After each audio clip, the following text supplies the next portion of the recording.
साथीहरु आज मैले तपाईहरुलाई यस भिडियोमा Autodesk Maya मा बारदलीका लागि रेलिङ बनाउन सिकाउन गइरहेको छु। त्यसको लागि यहाँ एउटा क्यूब क्रिएट गर्नुस्,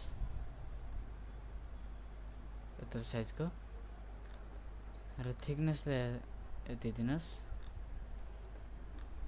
अब सब डिभिजन हाइट यसलाई 2 राख्नुस्, 3 राख्नुस्। Sub division width बढाइदिनुस्।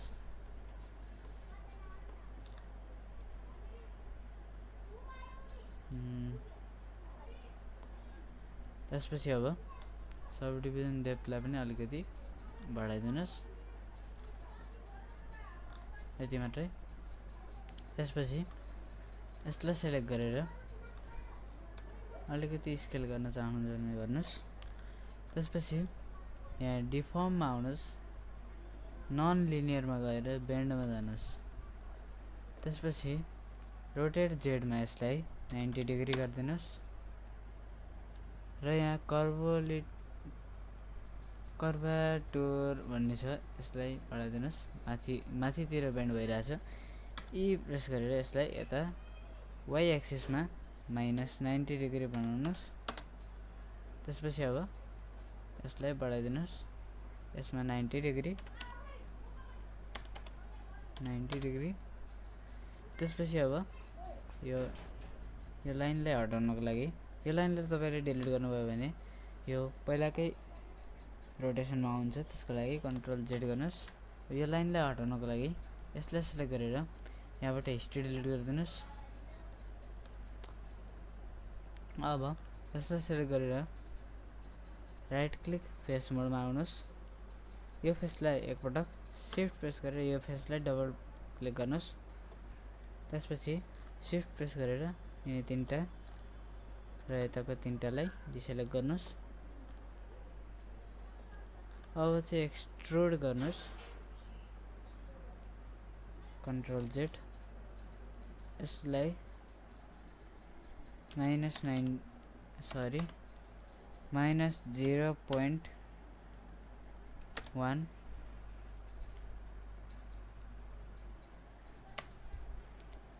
-0.2 ठीक छ। Right click object mode. अब यसलाई सिलेक्ट गर्नुस् र मेसमा गएर स्मुथ गर्नुस्। राइट क्लिक अब्जेक्ट मोड। हेर्न सक्नुहुन्छ यस्तो खालको डिजाइन आएको छ। अब यसलाई सिलेक्ट गरेर मुभ टुलले शिफ्ट प्रेस गरेर एउटा डुप्लिकेट यहाँ राख्नुस्। कतिको हाइट चाहिन्छ त तपाईमा डिपेन्ड पर्छ तपाईको डिजाइनमा। र अब चाहिँ टप भ्यूमा जानुस्। यसलाई सिलेक्ट गरेर सेन्टरमा ल्याउनुस्। यो पाइभट पोइन्टलाई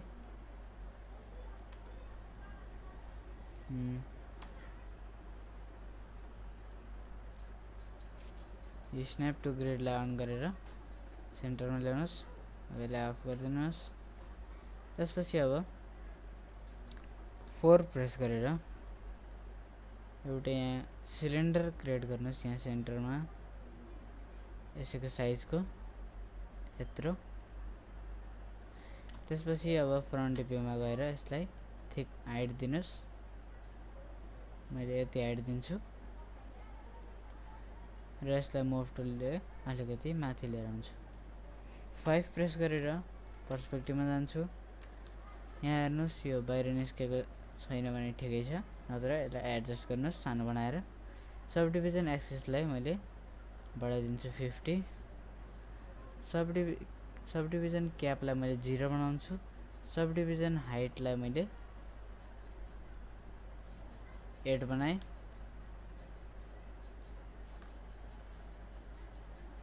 अब राइट क्लिक भर्टेक्स मोडमा गएर यो भर्टेक्स शिफ्ट सेलेक्ट यो भर्टेक्स र स्केलिङ टुलले सेन्टरबाट यसलाई सानो बनाउनुस्।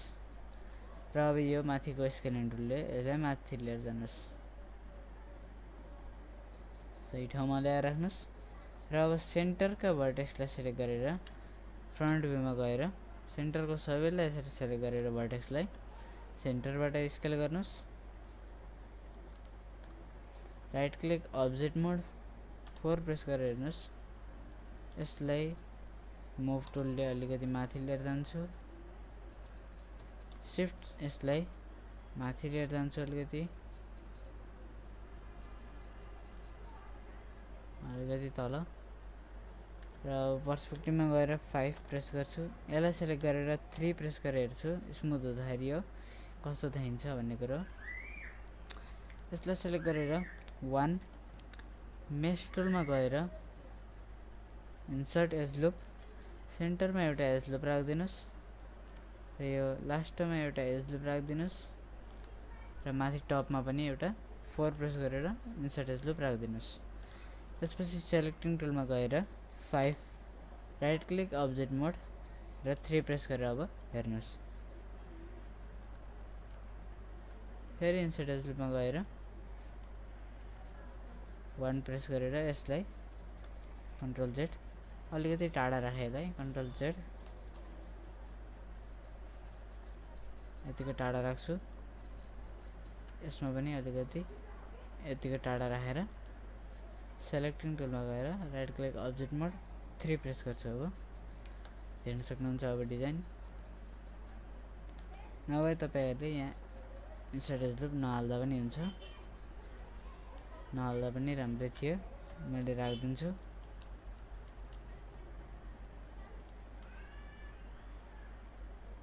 mesh tool insert edge loop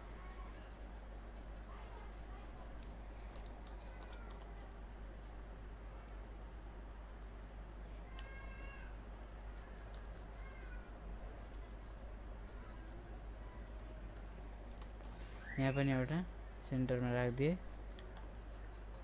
र यसमा पनि यहाँ सेन्टरमा राख्दिन्छु र सेलेक्टिङ टुलमा गएर राइट क्लिक अब्जेक्ट मोड यसलाई 3 प्रेस गर्छु सेलेक्ट गरेर हेर्न सक्नुहुन्छ 1 प्रेस गर्नुस् राइट क्लिक भर्टेक्स मोड फ्रन्ट भ्यूमा आएर 4 प्रेस गर्नुस् यो तलको भर्टेक्स शिफ्ट सेलेक्ट माथिको भर्टेक्सलाई स्केलिङ टुलले यसलाई सेन्टरबाट सानो बनाउन सक्नुहुन्छ अलिकति र माथिबाट अलिकति ठुलो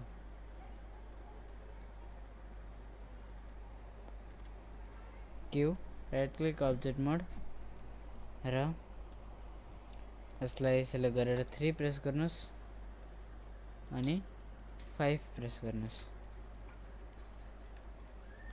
अब डिजाइन हेर्नुस् र अब यसलाई सेलेक्ट गरेर शिफ्ट प्लस डी गर्नुस् मुभ टुलले यसलाई यता लिएर आउनुस्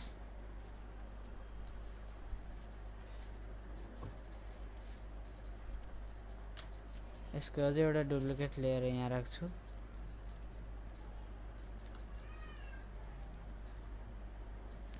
यसको कन्ट्रोल डी गरेर control Z control plus D गरेर एउटा यताले सेन्टरमा ल्याउँछु यता ल्याउँछु अनि शिफ्ट डी गर्छु यसलाई अलिकति यता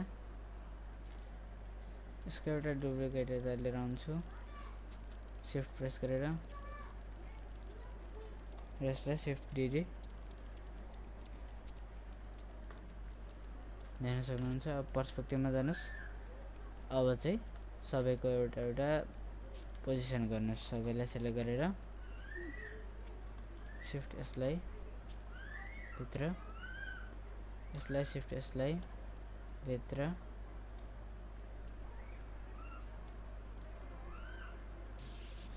यसलाई शिफ्ट सेलेक्ट यसलाई पनि भित्र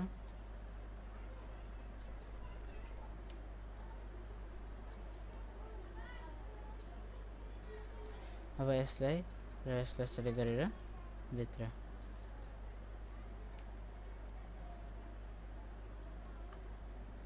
यसलाई अलिकति यता ल्याउन सक्नुहुन्छ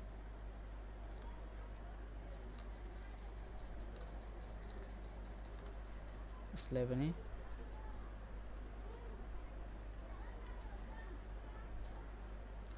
पाले पालो यस्तै गरी एडजस्ट गर्दै जानुस् जबसम्म सही पोजिसनमा हुन्न। अब यति बनिसकेपछि यो सबैलाई सेलेक्ट गरेर सरी यो माथिको र यो तल्लोकोलाई सेलेक्ट गरेर right click assign new material Lambert, यसमा राइट क्लिक गरेर ल्याम्बर्ट 2 मा गएर यहाँबाट फाइल फोल्डर माई कम्प्युटर यीमा वुडको कलर हाल्दिनुस्। यो कलर हालेर मैले 6 प्रेस गर्छु। देख्न सक्नुहुन्छ यतिको डिजाइन आइसकेको छ। मैले यसलाई अब केही मोडिफाई नगरिकन यही कलर छोडिदिन्छु र यसलाई सेलेक्ट गरेर सबैलाई सेलेक्ट गरेर देख्न सक्नुहुन्छ यो अलिकति बाहिर छ र अलिकति भित्र लिएर जान्छु। सबैलाई यो तलको सबैलाई सेलेक्ट गरेर मेसमा गएर कम्बाइन पनि गरिदिन्छु। यसलाई र यसलाई सेलेक्ट गरेर मेसमा गएर कम्बाइन गर्छु र यहाँबाट सबैलाई सेलेक्ट गरेर हिस्ट्री डिलिट गरिदिन्छु। फेज ट्रान्सफर्मेसन र सेन्टर पाइभट पनि गरिदिन्छु र अब यसलाई right click assign new material Lambert, यहाँ फाइलमा गएर फाइल, यहाँ फोल्डरमा गएर माई कम्प्युटर ई कलर तल वुड कलर र एउटा वुडको कलर चुज गरेर यसलाई पनि हाल्दिन्छु।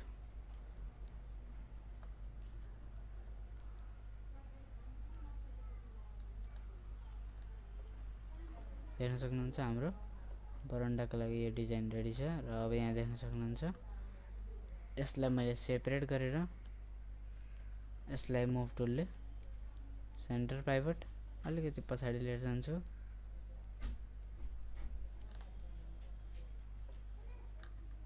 यो सबैलाई सेलेक्ट गरेर mesh smooth right click object मोड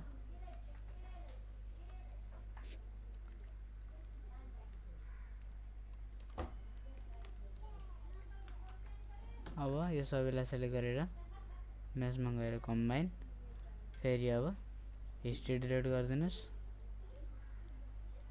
त्यसपछि कन्ट्रोल एस गरेर सेभ गर्नुस्।